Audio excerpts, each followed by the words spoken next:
I get this question a lot about trying to connect a new MacBook to the peripherals that are used by an older PC, such as this keyboard or the mouse or the monitor.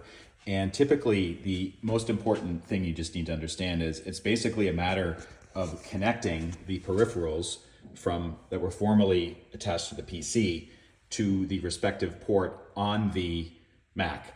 And in some cases that is easy. For instance, this particular MacBook, it has a HDMI cable. So I can just basically take the HDMI cable, unplug it from the PC, and then slot it into this particular MacBook. And you can see that the monitor is now working. Now for the other peripherals, a typical problem that comes up, particularly for the newer types of MacBooks, is there is no USB-A port on these. This is USB-C, and you can see that these peripherals are often, they're only USB-A.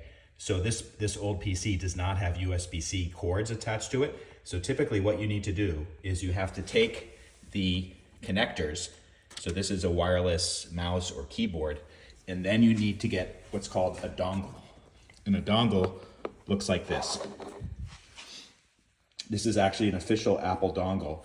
Basically this end is USB-C, and on this side they have some ports for instance, USB-A, HDMI, and I believe this is another USB-C peripheral. So what I do is I take this dongle, I plug it into any USB-C port on this new MacBook, and then I can start attaching other old peripherals from that PC, like that mouse or the keyboard, and then start using this. And if you need to have more than one USB-A device attached, you'll need either an adapter, USB-A to USB-C, or you'll need more of these types of dongles. But basically that's how you do it. And once you get all these peripherals connected, then you can start to use them on this MacBook, just as I'm using this monitor right now, using the HDMI port on the side of the MacBook.